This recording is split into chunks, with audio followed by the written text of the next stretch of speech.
Olá, gente. O nosso grupo hoje iremos abordar o tema sobre doenças imunopreveníveis, abordado pela professora Isamara. Doenças imunopreveníveis são aquelas que podem ser evitadas de forma eficaz através de vacinas. Eu vou falar um pouquinho sobre a raiva e febre tifoide, e as demais colegas irão abordar cada uma delas. A raiva é uma doença, como todos sabemos, viral, né? É uma doença aguda. Os principais reservatórios são os cães domésticos, mas todos os mamíferos podem ser acometidos a essa doença.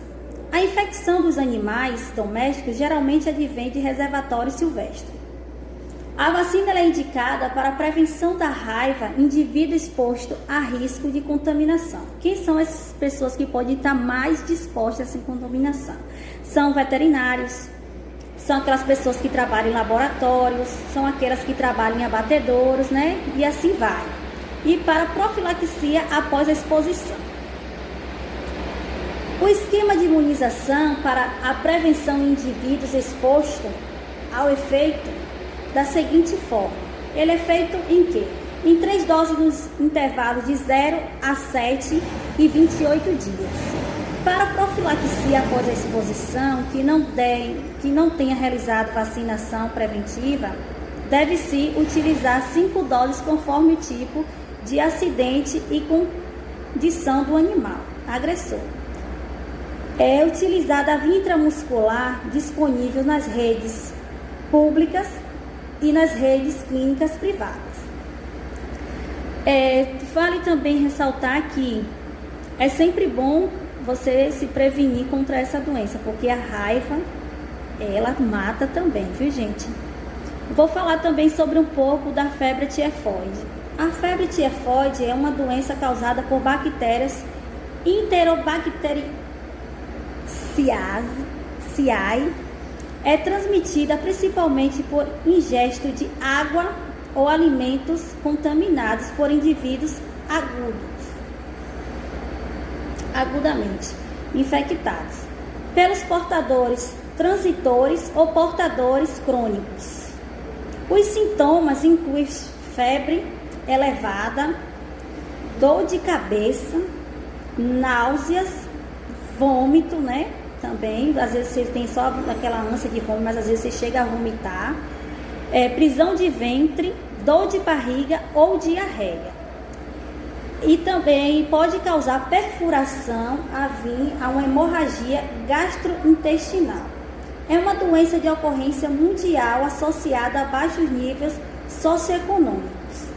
E ela existe 2 tipos de vacina contra essa febre tifoide, né? A vacina inativada VI, dose única intramuscular, a partir de 2 anos, administrada de 7 a 15 dias antes da exposição. Em caso de exposição contínua ou repetida, pode ser encomendado reforços a cada 3 anos. A outra vacina, ela é atenuada até Y21A. Na fórmula de cápsula, e ela é indicada a partir de 5 anos de idade, e na formulação líquida a partir de 2 anos de idade. Administrada por via oral, 1 hora antes da refeição. Cada dose ela é administrada de 2 em 2 dias, em um total de 3 doses. Complementar o esquema também, né, no mínimo de 7 a 10 dias antes da exposição. Reforços em caso de exposição, é bom sempre repetir a dose, né? Então, gente, tá aí, esse é um pouquinho sobre essas 2 doenças que elas podem ser tratadas e prevenidas através das vacinas. Então, existe vacinas sim contra essas doenças imunopreveníveis. Preveníveis, né? Não é prevenir, preveníveis. Então, as minhas outras colegas vão ressaltar mais sobre essas doenças, né? E como se vacinar, qual tempo, o período. E é isso.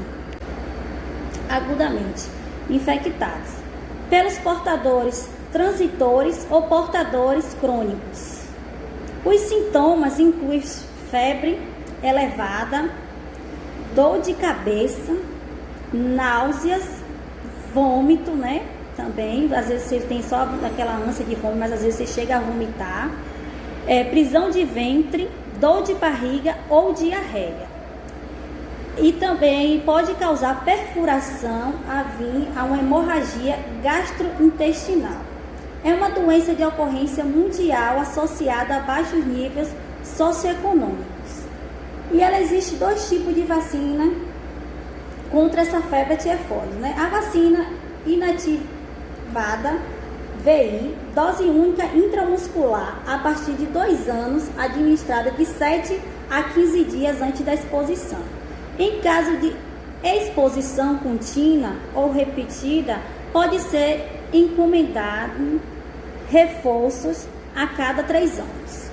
A outra vacina, ela é atenuada até Y21A, na fórmula de cápsula, e ela é indicada a partir de 5 anos de idade e na formulação líquida, a partir de 2 anos de idade. Administrada por via oral, 1 hora antes da refeição.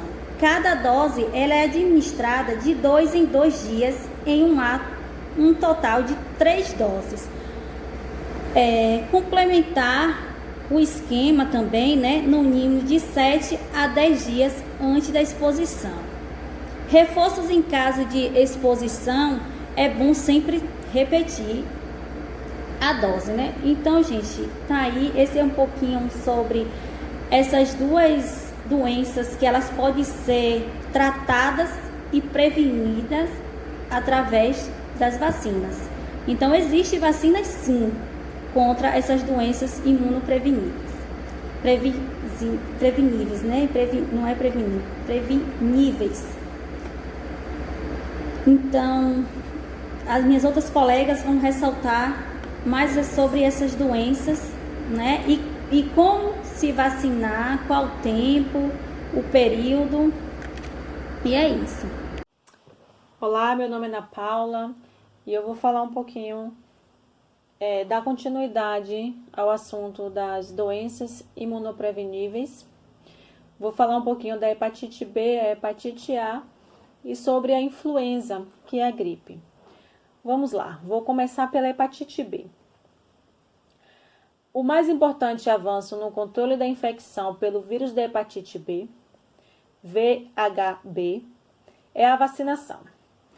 A vacinação é produzida pela técnica de DNA recombinante. O Programa Nacional de Imunização, PIN, brasileiro, recomenda a vacinação universal contra hepatite B a partir do nascimento, para todas as crianças e adolescentes até 19 anos de idade.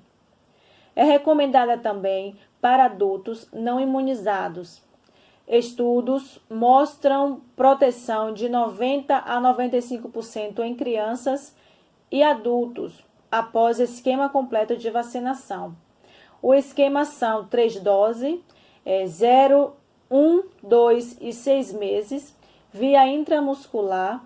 Prematuros que receberam a primeira dose com peso inferior a 2 quilos devem receber uma 4ª dose.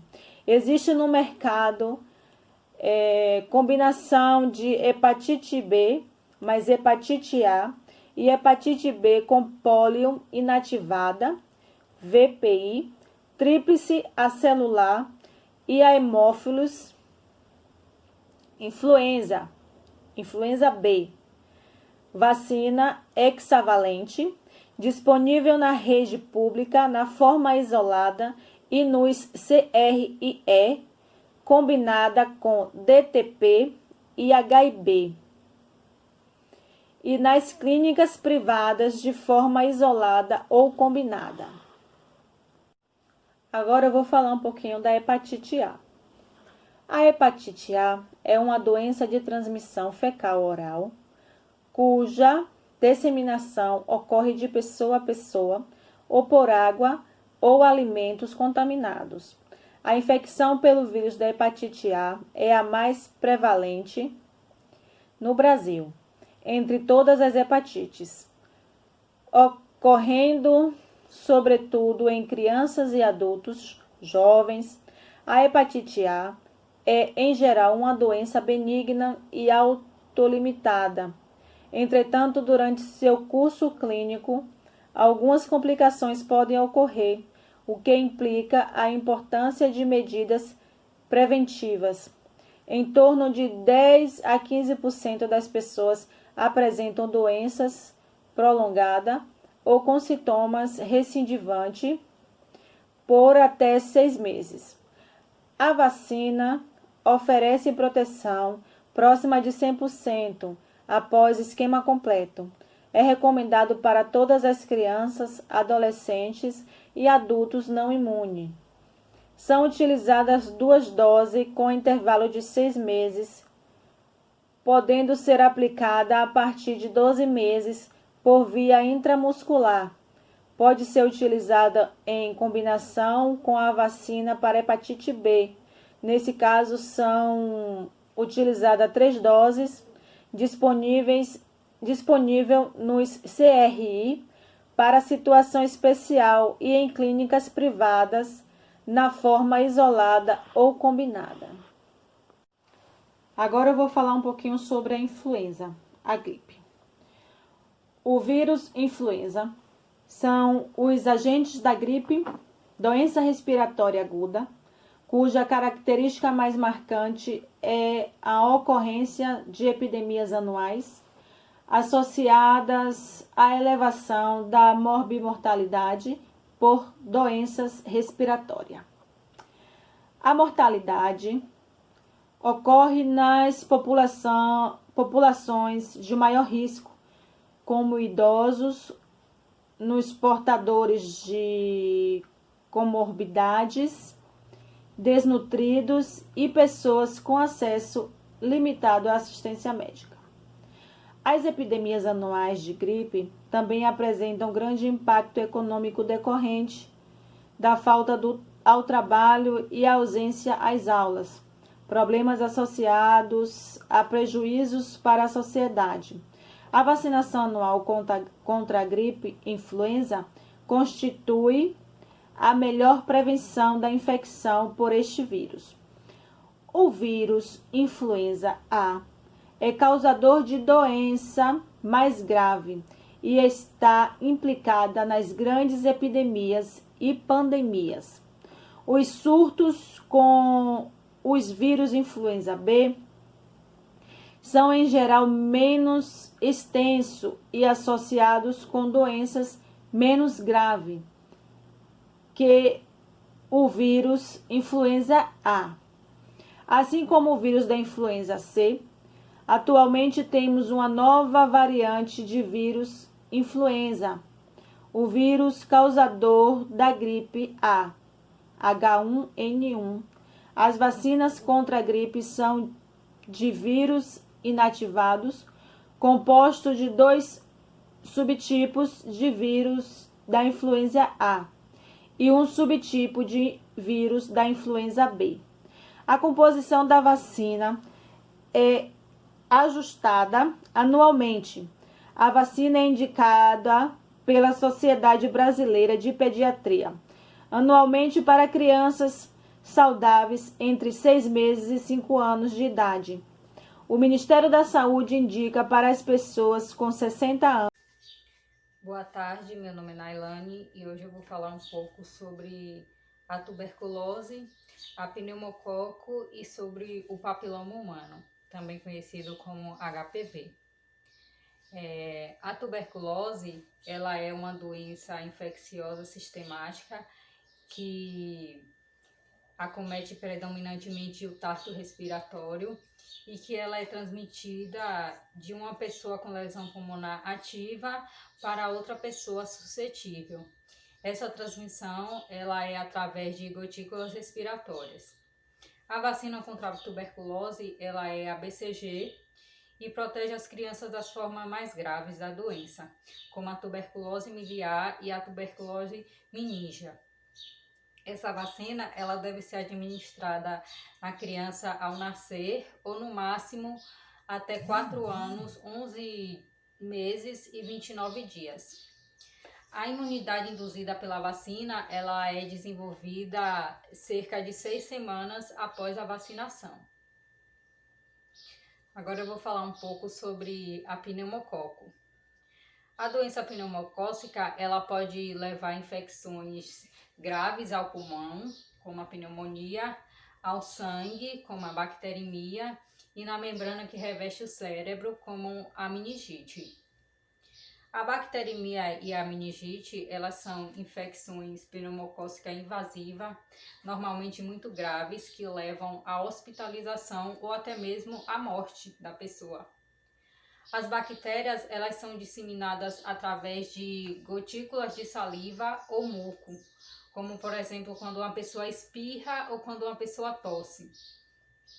Essas pessoas, elas podem ser portadoras do pneumococo sem apresentar nenhum sintoma da doença e mesmo assim ela pode infectar outras pessoas. Os portadores mais frequentes da pneumococo são as crianças pequenas.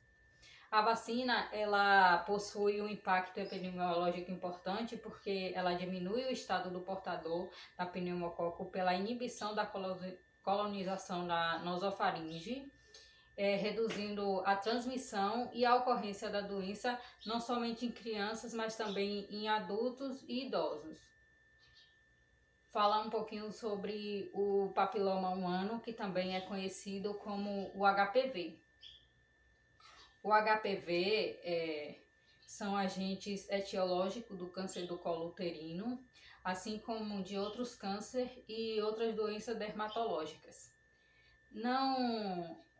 No presente, existe cerca de 100 tipos conhecidos de HPV. Cerca de 30 tipos infectam a mucosa anogenital, alguns determinados neoplasias. Cerca de 70% das mulheres e homens serão infectados em algum momento da sua vida, ainda que por curto período. A maioria dos cânceres de colo uterino é determinado pelo tipo 16, responsável por cerca de 60% dos casos. Existem duas apresentações da vacina: a vacina quadrivalente contra o HPV tipo 6, 11, 16 e 18, e a vacina bivalente contra o HPV oncogênico tipo 16 e 18. É indicada pela Sociedade Brasileira de Pediatria para o uso em crianças, adolescentes e mulheres adultas entre 9 e 26 anos. A vacina quadrivalente, ela é administrada em 3 doses, no intervalo de 0, 2 e 6 meses, e a vacina bivalente, ela é administrada em 3 doses também, só que no intervalo de 0, 1 e 6 meses. Olá, meu nome é Geilza. Eu vou falar um pouco de algumas doenças imunopreveníveis: a difteria, tétano, coqueluche, rotavírus e varicela. A difteria é uma doença infecciosa causada pela bactéria toxigênica Corynebacterium diphtheriae. Se instala nas amidálias, faringe, laringe e nariz. Em alguns casos, nas mucosas e na pele. A principal forma de prevenção é por meio da vacina pentavalente. Após o surgimento da vacina tríplice bacteriana, DTP, o número de casos de difteria se tornou muito raro no Brasil. O tétano é uma doença infecciosa, não transmissível, causada pela bactéria Clostridium tetani. É uma infecção aguda e grave, entra no organismo através de ferimentos ou lesões de pele. É decorrente de acidentes, se manifesta por aumento da tensão muscular geral. A vacinação é a única forma de proteção. Coqueluche é uma doença de notificação compulsória, desencadeada pela bactéria Bordetella pertussis. É uma doença infecciosa que compromete o aparelho respiratório. traqueia e brônquios. Os principais fatores de risco para a coqueluche têm relação direta com a falta de vacinação. Ela é transmissível e ocorre principalmente pelo contato direto do doente com a pessoa não vacinada. A vacinação é o principal meio de prevenção em crianças de até 6 anos, 11 meses e 29 dias. A rotavírus é um vírus RNA da família Reoviridae, do gênero rotavírus.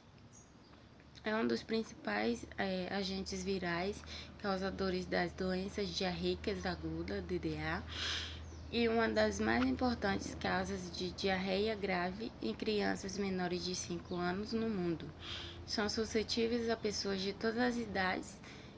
A gastroenterite, ou seja, a manifestação clínica, é mais prevalente em crianças menores de 5 anos e aos anticorpos maternos transferidos pela mãe.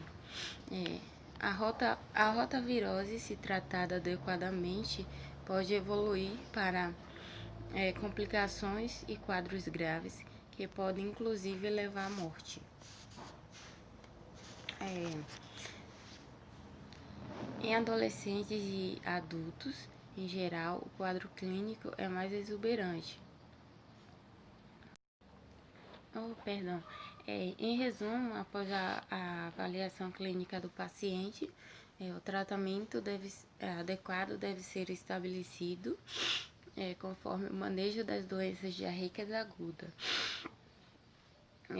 Correção da desidratação e do desequilíbrio eletrolítico, combate à desnutrição, uso adequado de medicamentos, prevenção das complicações. Não é recomendado o uso de antimicrobianos, antidiarreicos e antieméticos. O paciente deve ser tratado por meio da reposição de líquidos minerais para prevenir ou corrigir a desidratação e manejo nutricional adequado. A varicela, que é a catapora, é uma doença infecciosa, contagiosa, mas geralmente benigna, causada pelo vírus varicela zoster.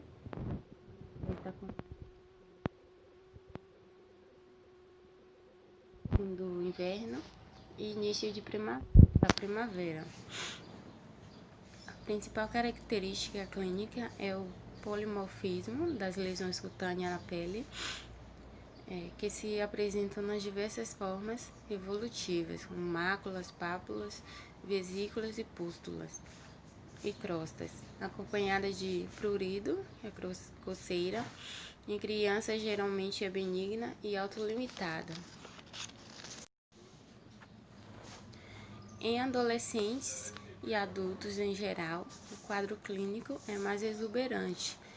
Uma vez adquirido o vírus varicela, a pessoa fica imune à catapora. No entanto, esse vírus permanece em nosso corpo a vida toda e pode ser reativado, causando herpes zoster, conhecido também como cobreiro. É facilmente transmitido para outras pessoas. Acontece por meio do contato com o líquido da bolha ou pela tosse, espirro, saliva ou objetos contaminados pelo vírus, ou seja, contatos diretos ou secreções respiratórias. O período de incubação do vírus é de 4 a 16 dias. A transmissão se dá entre 1 a 2 dias antes do aparecimento das lesões de pele e até 6 dias depois, quando as lesões estão em fase de crostas. Olá pessoal, meu nome é Fernanda e hoje eu vou falar um pouquinho sobre a febre amarela, a poliomielite e a cólera e diarreia do viajante. O que é a febre amarela? A febre amarela é uma doença infecciosa febril aguda causada por um vírus transmitido por mosquito vetores e possui 2 ciclos de transmissão, silvestre e urbano. Silvestre é quando há transmissão em área rural ou de floresta. O vírus é transmitido pela picada do mosquito transmissor infectado e não há transmissão direta de pessoa para pessoa. A febre amarela tem importância epidemiológica por sua gravidade clínica e potencial de disseminação em áreas urbanas infestadas pelo mosquito Aedes aegypti. Quais são os sintomas da febre amarela? Os sintomas iniciais são início súbito de febre, calafrios, dor de cabeça intensa, dores nas costas, dores no corpo em geral, náuseas, vômitos, fadiga e fraqueza. A maioria das pessoas melhora após estes sintomas iniciais. No entanto, cerca de 15% apresentam um breve período de hora a um dia sem sintomas e então desenvolvem uma forma mais grave da doença. Como a febre amarela é transmitida? O vírus da febre amarela é transmitido pela picada do mosquito transmissor infectado. A doença não é passada de pessoa a pessoa. A série histórica da doença no Brasil tem demonstrado maior frequência de ocorrência de casos humanos nos meses de dezembro e maio, como um padrão sazonal. Este fato ocorre principalmente no verão, quando a temperatura média aumenta na estação das chuvas, favorecendo a reprodução e proliferação de mosquitos vetores e, por consequência, o potencial de circulação do vírus. Há dois diferentes ciclos epidemiológicos de transmissão, silvestre e urbano. Apesar destes ciclos diferentes, a febre amarela tem as mesmas características sob o ponto de vista etiológico, clínico, imunológico e fisiopatológico. Como prevenir a febre amarela? A vacina é a principal ferramenta de prevenção e controle da febre amarela. O Sistema Único de Saúde, SUS, oferta vacina contra a febre amarela para a população. Desde abril de 2017, o Brasil adota o esquema vacinal de apenas uma dose durante toda a vida, medida que está de acordo com as recomendações de Organização. O que é a poliomielite? Poliomielite, conhecida como paralisia infantil, é uma doença contagiosa aguda causada por vírus que pode infectar crianças e adultos e, em casos graves, pode acarretar paralisia nos membros inferiores. A vacinação é a única forma de prevenção. Todas as crianças menores de 5 anos devem ser vacinadas. A poliomielite, também chamada de pólio ou paralisia infantil, é uma doença contagiosa aguda causada pelo poliovírus, que pode infectar crianças e adultos por meio de contato direto com fezes ou com secreções eliminadas pela boca das pessoas doentes e provocar ou não paralisia. Nos casos graves em que acontecem as paralisias musculares, os membros inferiores são os mais atingidos. A doença permanece endêmica em 3 países, Afeganistão, Nigéria e Paquistão, com registro de 12 casos, nenhum confirmado nas Américas, como resultado da intensificação da vacinação. No Brasil, não há circulação de poliovírus selvagem da poliomielite desde 1990. Quais são os sintomas da poliomielite? Os sintomas da poliomielite. Os sintomas e sinais da poliomielite variam conforme as formas clínicas, desde a ausência de sintomas até manifestações neurológicas mais graves. A poliomielite pode causar paralisia e até mesmo a morte, mas a maioria das pessoas infectadas não fica doente e não manifesta sintomas, deixando a doença passar despercebida. Os sintomas mais frequentes são febre, mal-estar, dor de cabeça, dor de garganta e no corpo, vômitos, diarreia, constipação, revisão de ventre, espasmos, rigidez na nuca. Na forma paralítica ocorre instalação súbita de deficiência motora, acompanhada de febre, assimetria acometendo, sobretudo, a musculatura dos membros com mais frequência ou inferiores, flacidez muscular com diminuição ou abolição de reflexos profundos na área paralisada, sensibilidade conservada, persistência de paralisia residual, sequelas após 60 dias do início da doença. Como prevenir a poliomielite?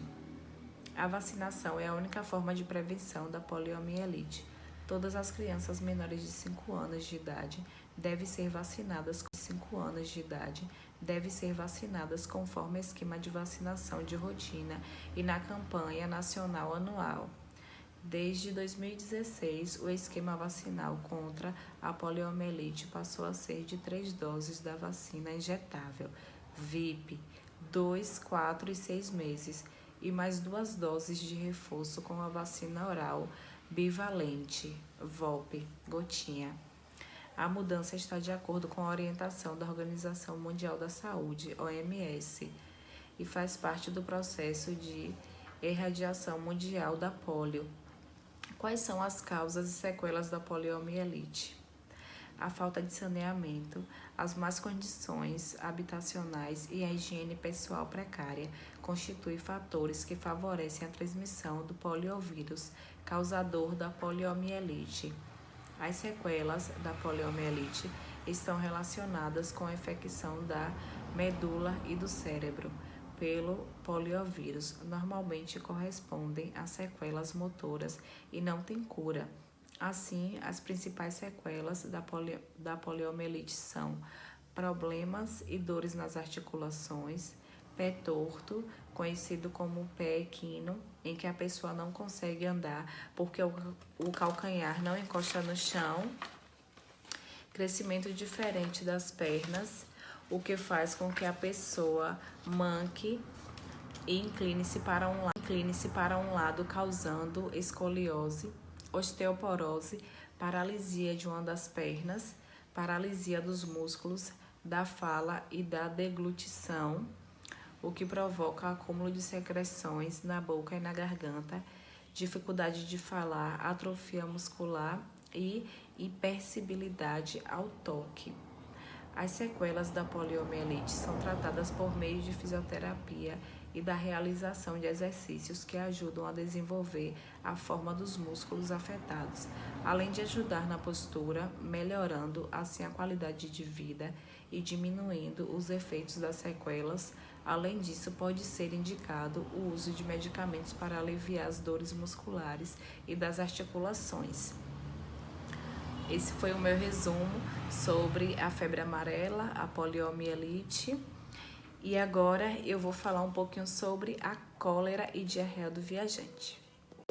Manque e incline-se para um lado, causando escoliose, osteoporose, paralisia de uma das pernas, paralisia dos músculos da fala e da deglutição, o que provoca acúmulo de secreções na boca e na garganta, dificuldade de falar, atrofia muscular e hipersensibilidade ao toque.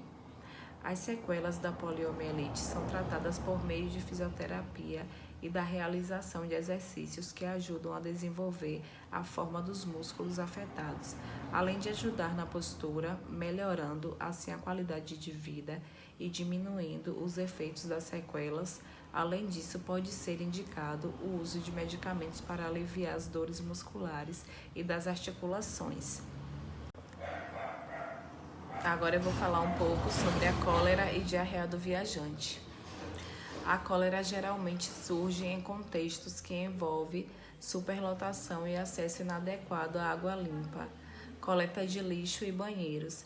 A doença causa diarreia profusa e vômitos que podem levar à morte por desidratação intensa, por vezes em questão de horas. A causa da cólera é causada por uma infecção no intestino provocada pela bactéria Vibrio cholerae. A bactéria faz com que as células que revestem o intestino produzam uma grande quantidade de fluidos que causam diarreia e vômito. A infecção se espalha quando a ingestão de alimentos ou água contaminada com fezes ou vômitos de uma pessoa infectada com a doença. O suprimento de água ou comida contaminada pode causar surtos maciços em um curto espaço de tempo, principalmente em áreas superlotadas, como favelas ou campos de refugiados. Quais são os sintomas da cólera?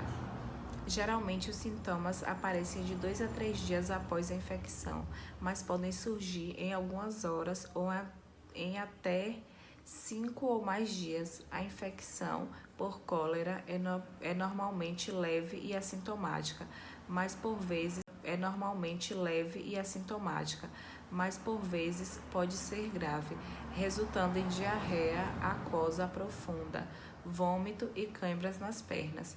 O paciente rapidamente perde fluidos corporais, o que leva à desidratação e ao choque.